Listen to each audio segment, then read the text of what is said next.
Okay जी। बिस्मिल्लाहिर्रहमानिर्रहीम। I am sure I am audible और आपको जो है मेरी आवाज़ आ रही है। लेट्स प्रोसीड फर्दर और हम जो हैं आज के सेशन की तरफ बढ़ते हैं और आपके साथ व्हाइट बोर्ड मैंने शेयर किया है। आई एम श्योर कि व्हाइट बोर्ड भी आपको विजिबल है। आज के सेशन में हम दो चीज़ों पे बात करेंगे। हमारा पहला डिस्कशन का जो टॉपिक है वो हमारे पास हमारी प्रेसी राइटिंग पे बात होगी और जो हमारी जो दूसरी डिस्कशन है वो हम जो अपनी बेसिक ग्रामर को समझने की कोशिश कर रहे हैं हम उसको समझने की कोशिश करेंगे।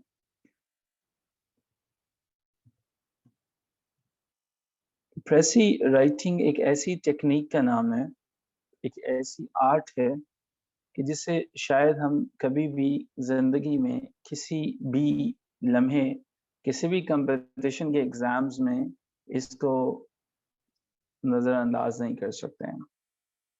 बहुत ज़रूरी है और ना सिर्फ ज़रूरी है बल्कि हम सबके लिए समझना और इसको इस आर्ट के ऊपर मास्टरी हासिल करना बहुत ज़रूरी है।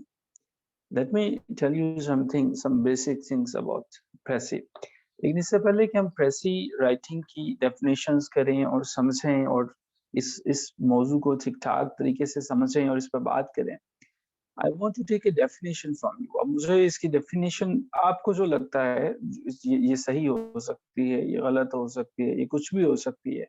What do you think what is the definition of precis? Precis को डिफाइन करना है आपने। वो कोई भी डेफिनेशन है, वो डेफिनेशन आपके जो माइंड में है, प्रेसी होती क्या? एक ऐसा इंतहाई अहम इम्पोर्टेंट क्वेश्चन जो हमारे पास कंपटीशन के एग्जाम्स में हर तरह के एग्जाम में हमसे पूछा जाता है और जिसे हम सिर्फ अपनी कुछ बेसिक गलतियों की वजह से हम इसको नज़रअंदाज कर देते हैं। हमारे पेपर का एक बहुत बड़ा चंक जो है वो लूज हो जाता है। सो आप समझते क्या हैं? What is your definition of precis? आपके ख्याल में प्रेसी की क्या डेफिनेशन है? देखिए, एन एब्स्ट्रैक्ट, कि एक एब्स्ट्रैक्ट होता है, ठीक है? Making short of a long note, very good name, which is most effective and meaningful. Okay, all right. Okay, no definition from Ibraj, Inzamam, Ikra. Okay, प्रेसी को जब भी आप करेंगे एक चीज समझ लीजिएगा, जो नईम साहब ने बात की है, बहुत इंपॉर्टेंट जो है वो ये सेशन है और बड़ी इंपॉर्टेंट जो है वो ये डिस्कशन है। प्रेसी का एक सादा सा मतलब है जब भी आप किसी भी चीज को समराइज करते हो, ठीक है? सो समराइजिंग जो है ये बेसिकली प्रेसी है। लेकिन अगली चीज कभी नहीं भूलनी है, आप भले सीएसएस में बैठे हो, भले पीएमएस में बैठे हो, you need to remember one thing. Precis writing जो है एक चीज से आएगी, वो आएगी आपकी एक्सरसाइज के साथ जो है वो। आप इसको एक्सरसाइज करोगे, टाइम एंड अगेन करोगे, देन जो है वो आपको प्रेसी आएगी। हम इसको बात करेंगे कि इसके प्रेसी की यूजेस क्या है और किस तरह से हम इसको इस पे महारत हासिल कर सकते हैं, how we are going to excel in this particular genre. But the thing is that कुछ फैक्टर्स, कुछ पॉइंट्स पहले याद रख लीजिएगा कि जब भी आप प्रेसी बनाते हो, सबसे पहले तो ये प्रेसी ल्यूसिड होने चाहिए, समझ में आने चाहिए, समझ में आने चाहिए, ठीक है? ये तमाम के तमाम जो पॉइंट्स हैं, जो बातें हैं, जो उस पूरे पैसेज के अंदर हैं, वो बतानी चाहिए इस प्रेसी को। और प्रेसी फुल होनी चाहिए। फुल किससे होनी चाहिए? वो तमाम चीज़ों को कवर करे, जितनी भी चीज़ें एसेंशियल हैं, एसेंशियल पॉइंट्स को कवर करे। ये चीज़ें नोट कर लीजिएगा। हम जब भी ये आर्ट और जब भी आप किसी भी पेपर को अटेम्प्ट करेंगे, इन चीज़ों को अपने ज़हन में रखिएगा। Only then you will be able to proceed further. Lucid रखिएगा इन चीज़ों को ढंग से सोचिएगा। इनके ऊपर जो है वो आप अपनी प्रैक्टिस कर सकते हो और फिर आप जो है वो मूव ऑन करोगे। But you need to remember another thing. इस पे अलावा आपको जो है वो एक और काम करना है और वो काम ये करना है कि जब भी आपकी प्रेसी एज ए रीडर कोई पढ़ रहा है, आपने अपने तरफ से उसको ठीक-ठाक उसको ल्यूसिड कर दिया, पॉइंट्स उसमें दे दिए।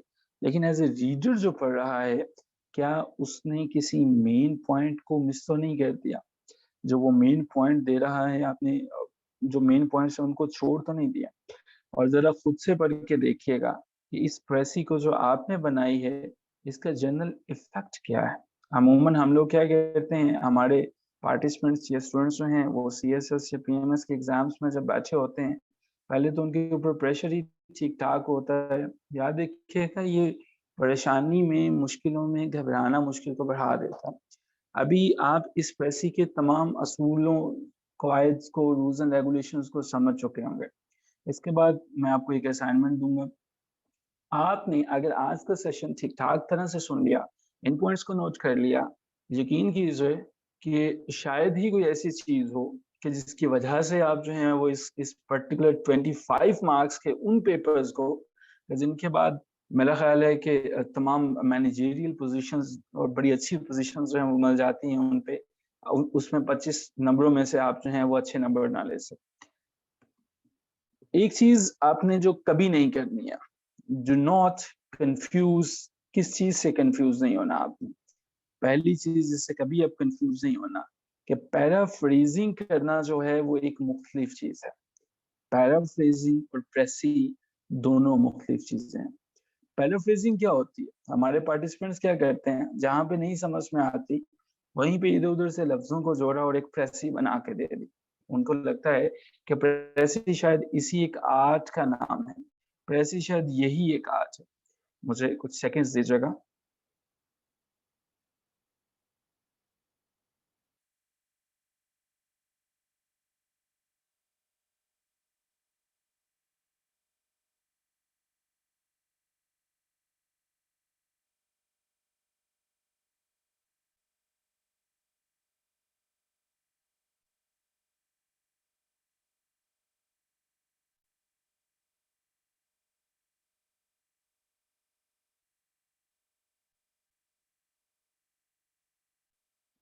ओके।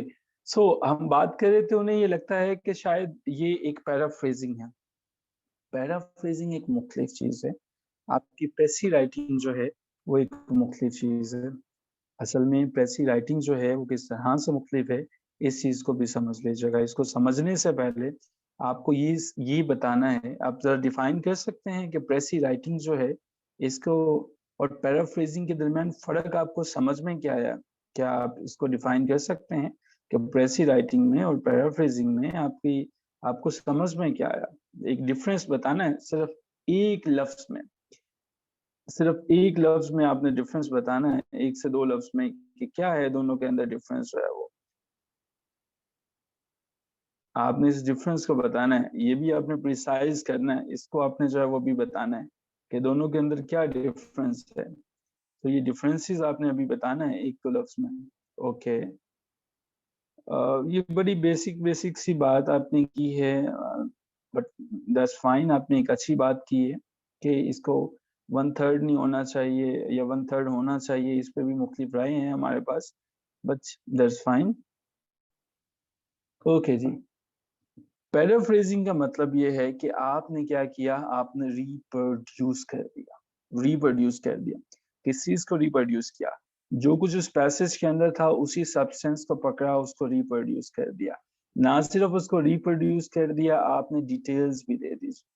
याद रखिएगा, whenever you are going for any competition exam, जिसको PPSC ले रहा है, जिसको FPSC ले रहा है, do not try to cheat the examiner। आप ऐसा नहीं चलेगा कि आपने समझ में कहीं पे कोई चीज नहीं आ रही और आपने उसको क्या किया, आपने इस स्टोरी के अंदर कहीं से एक हमारे एक दोस्त हैं, वो अक्सर कहा करते थे कि आपने एक बकरी को बांधा और बकरी को बांधने के बाद सारी की सारी कहानी उसी के लिए रोटेट कर दी। It's not like that.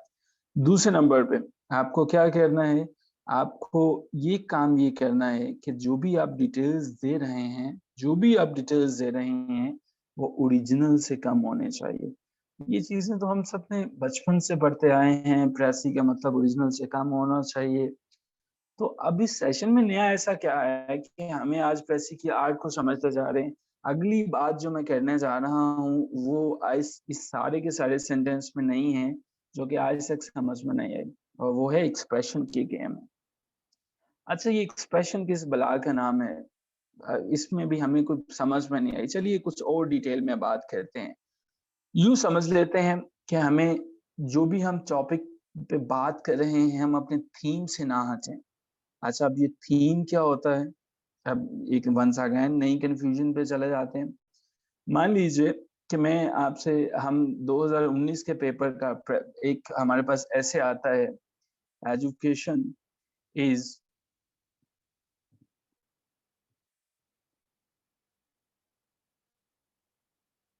Okay जी, education is the mother of all inventions.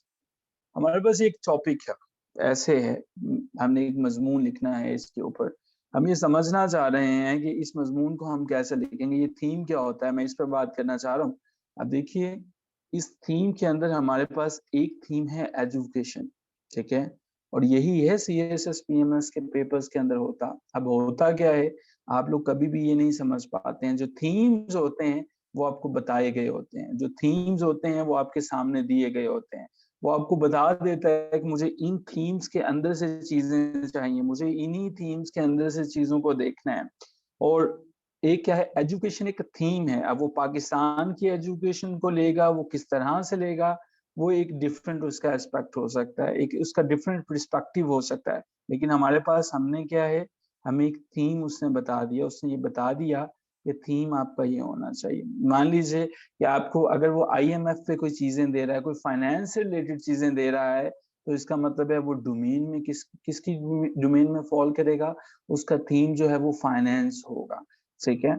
सो आपने जब भी चीजों को तैयार करना है, आपने थीम को तैयार करना है। खैर, हम बात प्रेसी पे कर रहे थे, लेकिन ये इंपॉर्टेंट चीज थी कि एक्सप्रेशन जो है, और जब हम प्रेसी पे बात कर रहे होते हैं, हमारा थीम जो है, हमें कभी भी उससे नहीं निकलना है। जो पैसेज है, जो पैसेज मुझे दिया गया है, मुझे उसको समझना है कि उसका थीम क्या है, उसको किस तरह से मैं पिन पॉइंट करूंगा। यहाँ तक हमने समझने की कोशिश की। और दूसरी चीज जो है वो इसके बाद ये है कि हमने कम से कम अल्फाज में, brevity is the soul of wit, इख्तसार गुफ्तगू का हुस्न है। जब आप अपनी गुफ्तगू करते हैं, उसके अंदर डेफिनेटली आपको मुख्तसर रह के बात सारी की सारी करनी होती है। और the knowledge of word is the gateway to scholarship.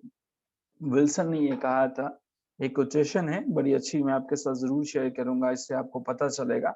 The knowledge of word, किसी ने ये नहीं कहा,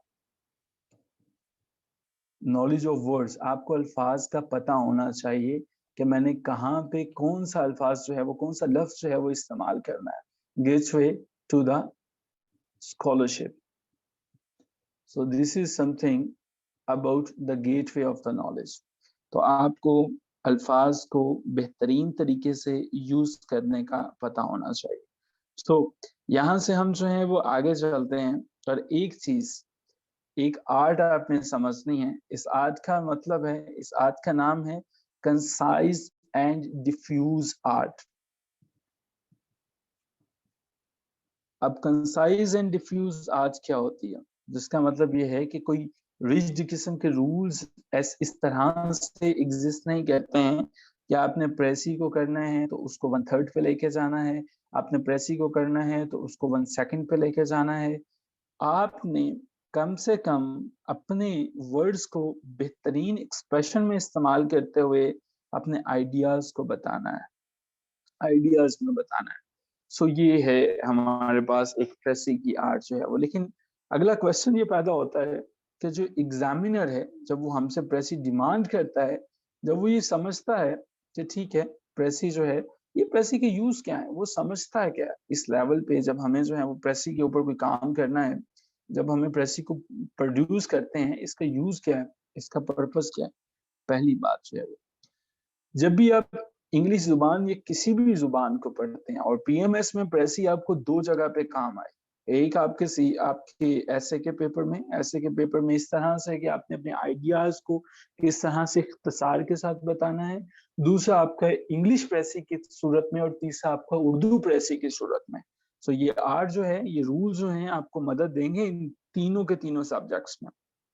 सो एक एक्सरसाइज है, रीडिंग आपकी तभी बेहतर होगी जब आपको प्रेसी आती है। याद रखिएगा, एक इंटरव्यू में बड़ा ढंग से ये क्वेश्चन पूछा गया था कि प्रेसी का यूज है क्या। तो बताया गया कि वक्त कम लगता है पढ़ने में, इस तरह से होता है, उस तरह से होता है।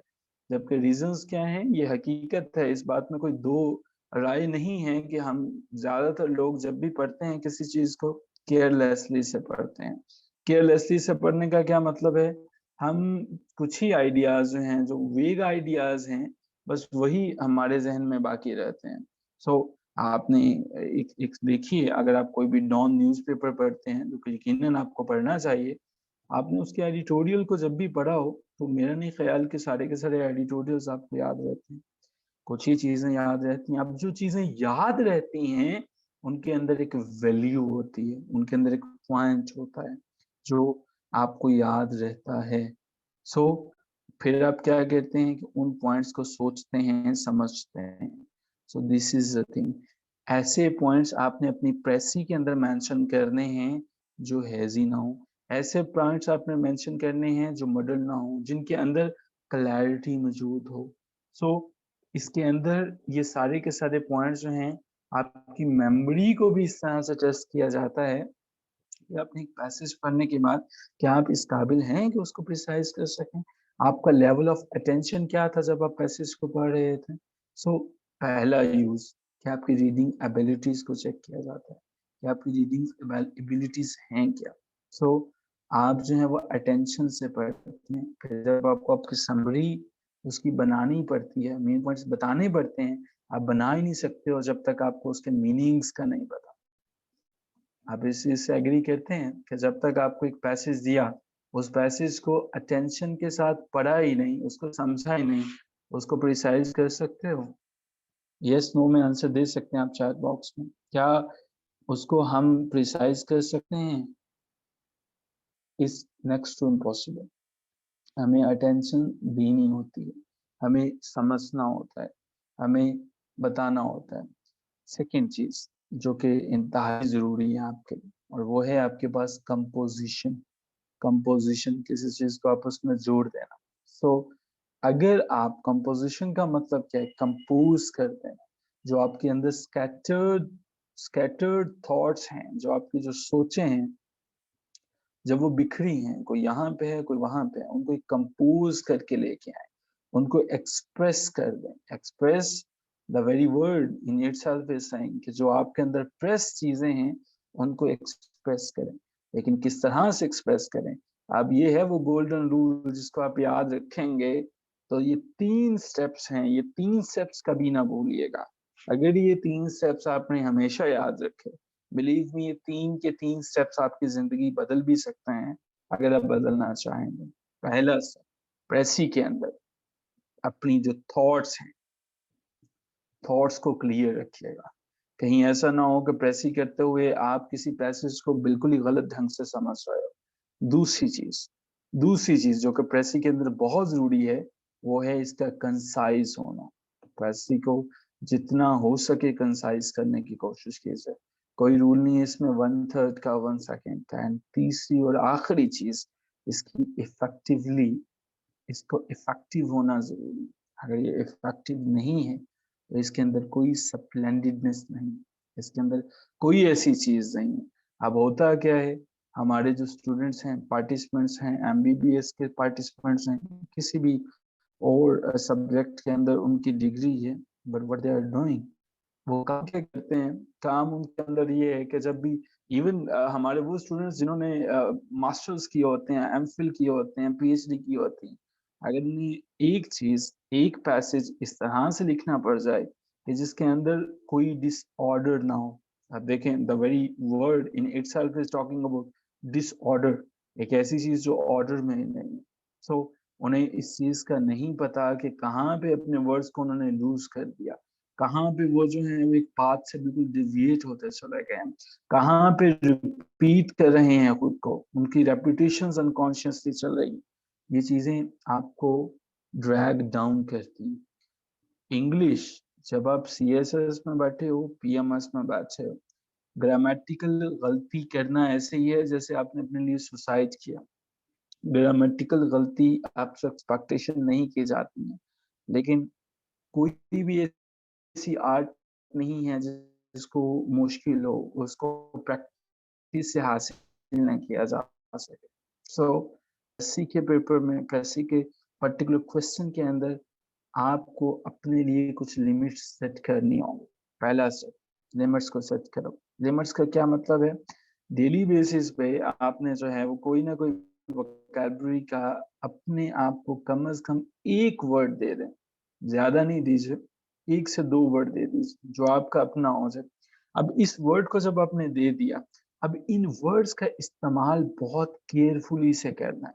ऐसा नहीं कि आपने कोई बहुत लंबा चौड़ा लफ्ज एक याद कर लिया, इंग्लिश का बहुत मुश्किल सा लफ्ज, अब हर जगह पे वही वर्ड जो है वो आप घुसेड़ते चला जा रहे हो। It's not the case.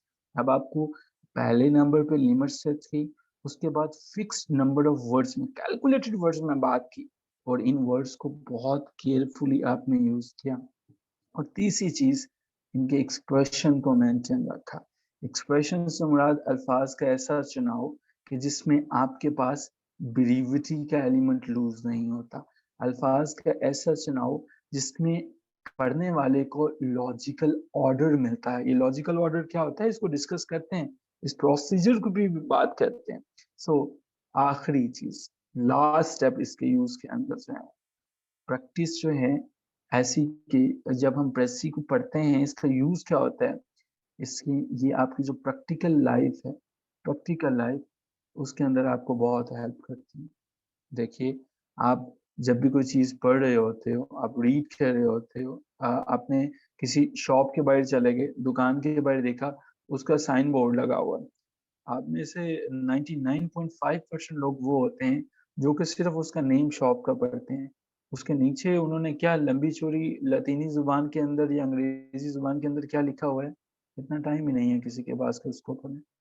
आप वो देखिए, एक छोटी सी मिसाल देखिए कि आपने व्हाट्सएप के जो मैसेजेस हैं, यकीन कीजिए जितने मैसेजेस आप लोग और हम लोग एक दिन में पढ़ते हैं, नोम चॉम्स्की साहब जो हैं, जो कि बड़े अच्छे और बड़े ज़बरदस्त जो हैं, आप समझते हैं, हमारे पास लिंग्विस्ट हैं नोम चॉम्स्की। नोम चॉम्स्की ने शायद उतनी किताबें नहीं पढ़ी हुई जितने हम लोगों ने मैसेजेस पढ़ लिए हैं व्हाट्सएप पे। लेकिन क्या है, क्या कभी भी आप लेंथी जो डिटेल के अंदर जो है वो दिए गए मैसेजेस हैं, उनको ए टू जी पढ़ते हैं? नहीं, आप स्क्रॉल डाउन करते हैं, स्क्रॉल डाउन करते चले जाते हो। मकसद इस आर्ट का ये है कि जब आप एक ऑफिसर बन के निकलो, आपको आइडियाज को क्लियरली मेंशन करना आए, और आपको इन तमाम आइडियाज को कंसाइजली मेंशन करना आए। सो आप बिजनेसमैन से बात करते, गवर्नमेंट ऑफिशियल्स से बात करते हो, क्लियरली और कंसाइजली अपनी बात को बयान किया। अब तीसरा पॉइंट और अहम पॉइंट हमारे पास है कि ये प्रोसीजर क्या होगा जिससे ये प्रेसी बनेगी। एक्सप्रेशंस हो गए, यूजेस हो गया, पता चल गया ये प्रेसी है क्या, लेकिन ये बनेगा कैसे, हम किस तरह से? ठीक है, एक थॉट्स को क्लियर रखें, कंसाइज रखें, इफेक्टिव रखें, और हेजी ना हो, अटेंशन जो है वो रहे, लेकिन ये सब का सब काम हमने करना कैसे?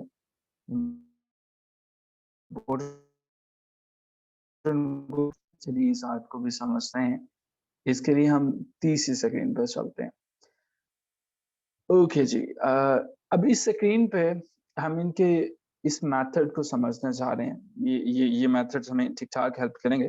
जरा समझने की कोशिश कीजिएगा कि हमारे पास प्रोसीजर क्या है, इसका प्रोसीजर क्या है, स्टेप क्या है। माइंड में जब भी पेपर में बैठे हो, आप 1000 दफा कह दो मुझे बहुत परेशानी है, मैं बहुत वरीड हूँ, दिस एंड दैट, इससे प्रेसी कभी हल नहीं होगा। प्रेसी का काम है अपने ब्रेन को सबसे पहले फ्री करो, फ्री करो अपने ब्रेन को तमाम तरह की वो परेशानियों से कि मैं पेपर में हूँ, पता नहीं क्या हो जाएगा, कुछ नहीं होने जा रहा है।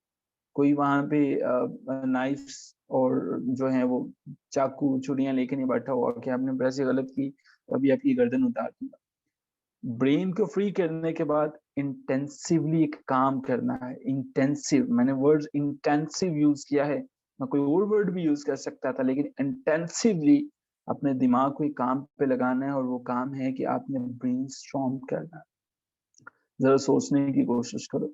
चले एक मिसाल से जो है वो समझते हैं। मैं अक्सर कहा करता हूँ, लम्हे भर के लिए 10 सेकंड्स की ये हमारे पास एक्टिविटी है। जरा अपने इर्द गिर्द सिर्फ ब्लैक कलर को आइडेंटिफाई करने की कोशिश कीजिए, कि आप देखेंगे कि हर तरफ आपको ब्लैक कलर नजर आना शुरू कीजिएगा, हो जाएगा। जरा देखने की कोशिश कीजिए इर्द गिर्द कि कहीं पे आपको ब्लैक चीजें कितनी हैं जो आपके गिर्द मौजूद हैं। आपको आपको ये नजर आई? शायद इससे पहले आपने ब्लैक कलर की चीजों को नोट ही ना किया होगा। क्या आपने कोई चीज नोट की अपने गिर, आपको हर जगह जो है वो जहाँ पे आप देख रहे हैं, आप उसमें आपको ब्लैक चीज जो है वो ब्लैक कलर जो है वो नजर आ रहा है। क्या आपने आपने गौर किया? यस नो में बताइएगा कि कुछ आप इस एग्जाम्पल से समझना चाह रहे हैं। मैंने जब इंटेंसिवली कहा, आपने फील किया इस चीज को कि जब आपने एक चीज पे फोकस कर लिया, आपने अपने इंटेंसिव दिया, आपने पूरी अटेंशन दी, तो बाकी सारी की सारी चीजें निगेट हो गई, निकलती चले गई आपके रास्ते से। वो तमाम चीजें, वो तमाम रंग, वो लाख कलर्स मौजूद थे, सबके सब आपके रास्ते से हटते चले गए और एक ही कलर आपको विजिबल है, और वो इस दफा है ब्लैक कलर। ऐसा क्यों हुआ? आपने पूरे का पूरा फोकस लगाया, अपने माइंड को एक ही डायरेक्शन दी, इंटेंसिवली तुम्हें काम करना है, और वो उसने ये काम किया। यस, इसी तरह से जब आप अपने माइंड को ये बात कहते हो कि ये एक पैसेज है, मुझे इस पैसेज को शॉर्टकट करना है, समराइज करना है। एक चीज याद रखिएगा, कोई भी इजी वे नहीं है, प्रेसी कोई आसान काम नहीं है। अगर प्रेसी और ये लिखना इतना ही बच्चों का खेल होता या इतना ही आसान काम होता, पाकिस्तान का मोस्ट प्रेस्टिजियस एग्जामिनेशन होता है सीएसएस, जिसके बाद पाकिस्तान के काबिल तरीन लोग ऑफिसर्स बनते हैं, और उसके बाद पीएमएस, जिसमें सेकंड काबिल जो लोग होते हैं, the most ablest people, they go for this examination, that is provincial management system, management services exams. तो अगर इतना ही आसान काम होता तो कभी भी इन दोनों एग्जामिनेशंस में ना होते, या इतना ही आसान काम होता तो इंडिया के अंदर यूजीसी नेट है, स्टेट एग्जामिनेशंस हैं, उनके अंदर ये ना होता। इसका मतलब है कुछ समझने की जरूरत है कि इस क्वेश्चन के अंदर कोई चीज तो है, कि ये बड़े बड़े एग्जाम्स के अंदर पाकिस्तान में इन दोनों एग्जाम्स के बाद अलावा मुझे नहीं पता कि किसी और एग्जाम को हम नेम आउट कर सकें, लेकिन इन दोनों में शामिल है। इवन आप बाकी एग्जाम्स में भी देख सकते हो। इसका मतलब कुछ है इस क्वेश्चन के अंदर। इसका मतलब ये है कि कोई इजी शॉर्टकट नहीं है कि जिसको मैंने याद कर लिया और जी ये जी मेरे 25 में से 25 नंबर आ गए। नहीं, ऐसा नहीं है। समझने की जरूरत है। हाँ, एक आर्ट मौजूद है, एग्जिस्ट करती है क्लोज, और वो एग्जिस्ट ये करती है कि आपको किसी चीज को क्लोज अटेंशन देनी है। मैं इस पे वंस अगेन ये भी लिख सकता था कि आपने इसको सिर्फ अटेंशन देनी है, लेकिन मैंने इस पे लिखा क्लोज अटेंशन देनी है, क्लोज अटेंशन देनी है। और सेकंड थिंग आपने क्या करना है, इस पे थिंक नहीं करना है, इस पे हार्ड थिंक करना है, क्योंकि आप बहुत सी चीजों को निगेट करने जा रहे हो, बहुत सी चीजों को ऐड करने जा रहे हो। पहला काम, अब हम इसे करेंगे स्टेप बाय स्टेप। हम करते हैं स्टेप वन। स्टेप वन में हमारे पास एक पैसेज आया, आपको असाइनमेंट मिलेगी आज की एक जो है वो आपने इसको प्रिसाइज करना है, तो जरा ये स्टेप समझ लीजिएगा। और आपकी आसानी के लिए मैं आप कोशिश करूंगा कि ये सेशन भी आपके साथ शेयर कर दिया जाए, ताकि दोबारा भी सुन सकें और समझ सकें, और शायद ये सेशन आपके पास जब महफूज रहे तो लाइफ में जब भी कोई एग्जाम आए उससे पहले आप इन तमाम पॉइंट्स को भी रिवाइज कर सकें, रिविजिट कर सकें। ये पहला स्टेप जरा सुनिएगा गौर से। आपने मैंने लिखा रीड द पैसेज, आपने इसको पढ़ लिया, लेकिन जो अगली बात मैं लिखने जा रहा हूँ वो इम्पोर्टेंट है, और वो ये है केयरफुली, थोड़ो केयरफुली, पूरी तवज्जो के साथ। इसको आहिस्ता से पढ़ना, लेकिन इतनी भी आहिस्ता से नहीं पढ़ना कि टाइम गुजर जाए, और इतनी भी आहिस्ता से नहीं पढ़ना कि हमें उसका मीनिंग तो समझ में आए, लेकिन शायद हम उसको एक गलत मीनिंग में ले जाए। आसान लफ्जों में बात करता हूँ कि जब पहली रीडिंग पढ़ी, पहला स्टेप हुआ, उसमें हमें जनरल आइडिया आ जाना चाहिए कि इसका मीनिंग क्या है, इस पैसेज के अंदर वो कहना क्या चाहता है। एक रीडिंग से मुझे ये समझ में आया कि इसका जनरल आइडिया क्या है। Once again it is not sufficient, ऐसा नहीं है कि ये काफी है, ऐसा बिल्कुल भी नहीं। आपने एक रीडिंग पढ़ी, इससे आपको आइडिया तो मिल गया, लेकिन वो क्लियर आइडिया नहीं है।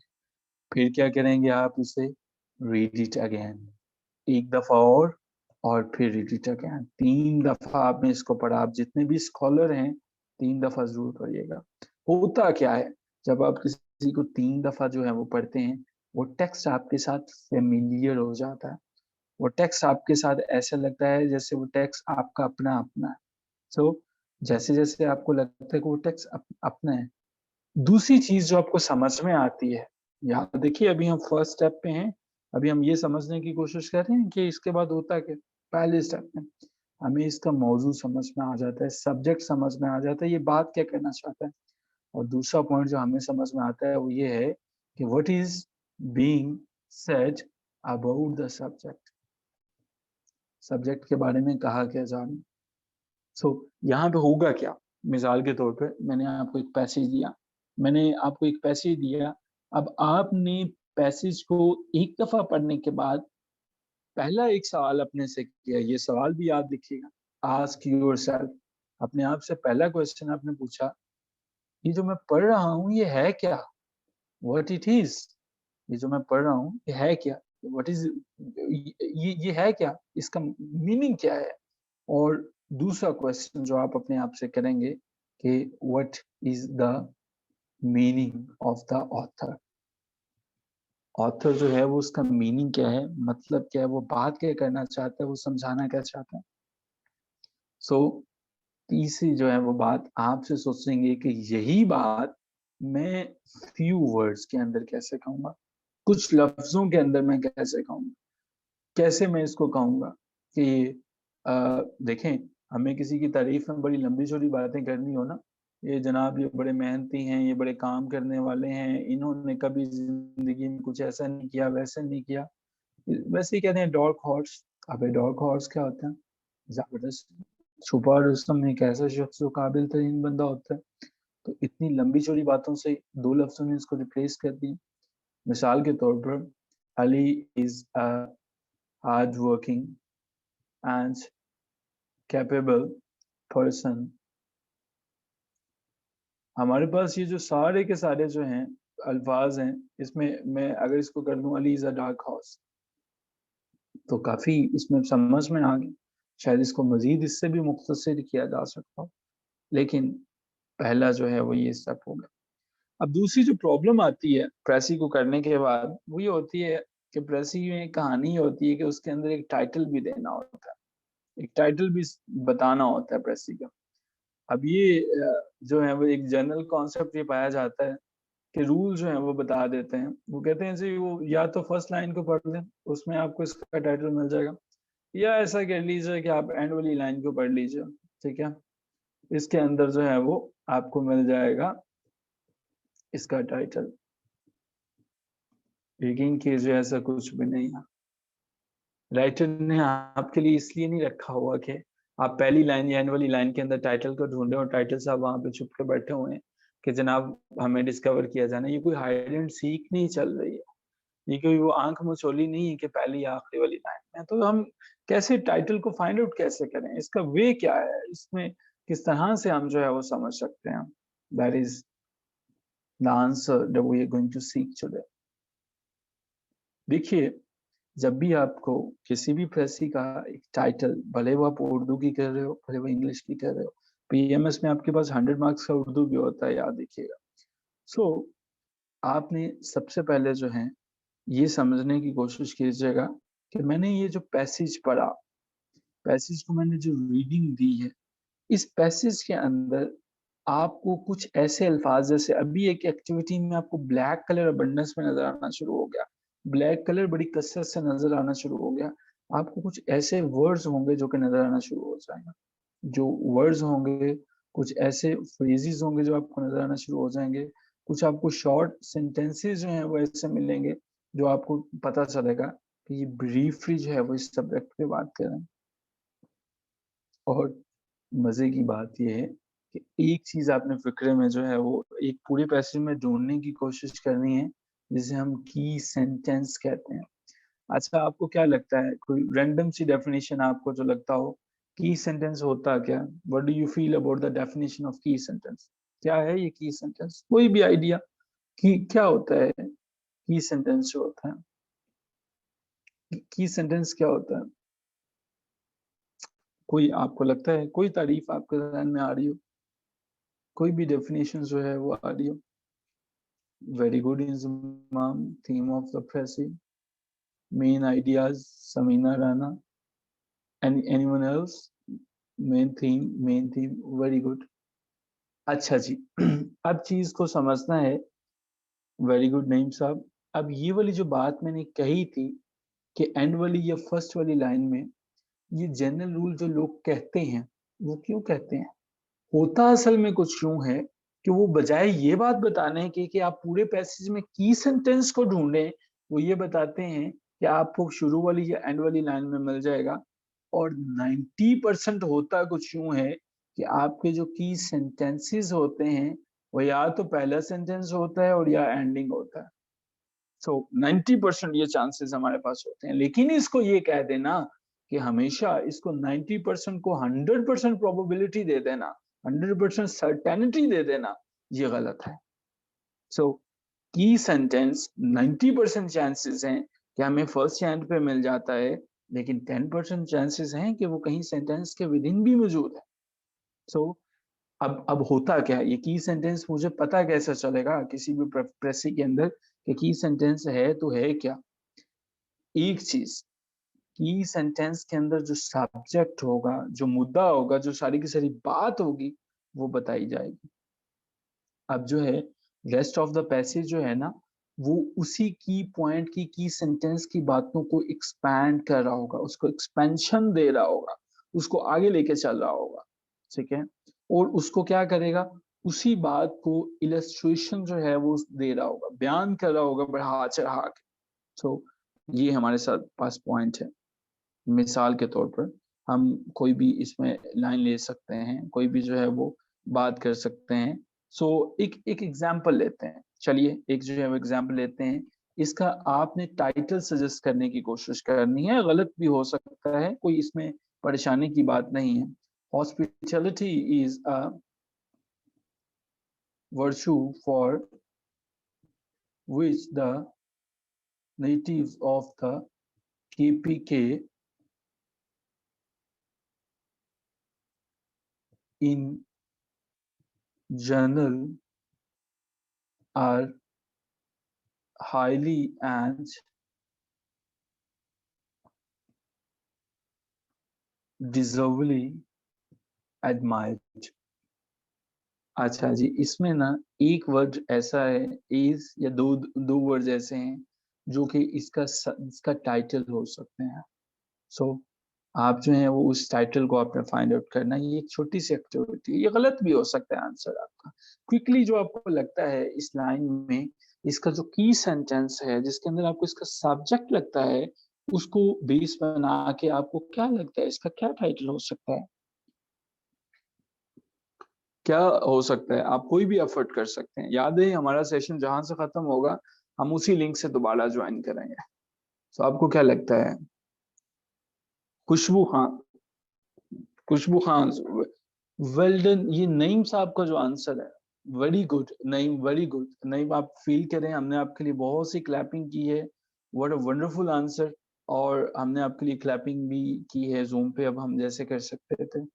Yes, KPK is hospitality. Yes. अब आपको ये कैसे पता चला, ये किस तरह से पता चला? नईम साहब जो हैं, अगर उन्हें किस तरह से पता चला, नईम साहब आप इसका आंसर कर सकें तो डेफिनेटली आपका माइक मैंने ओपन किया कि आपको कैसे पता चला कि ये हो सकता है?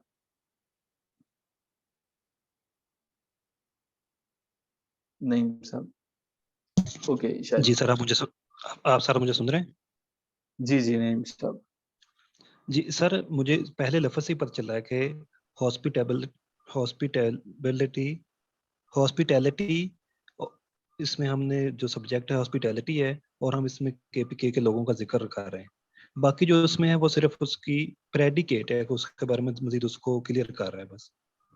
Thank you so much. आपको ये पता चला कि उसमें उसके पास जो है वो एक्सपेंशन है और उसी को इलस्ट्रेट कर रहा है। दैट्स जी वेरी गुड। सर।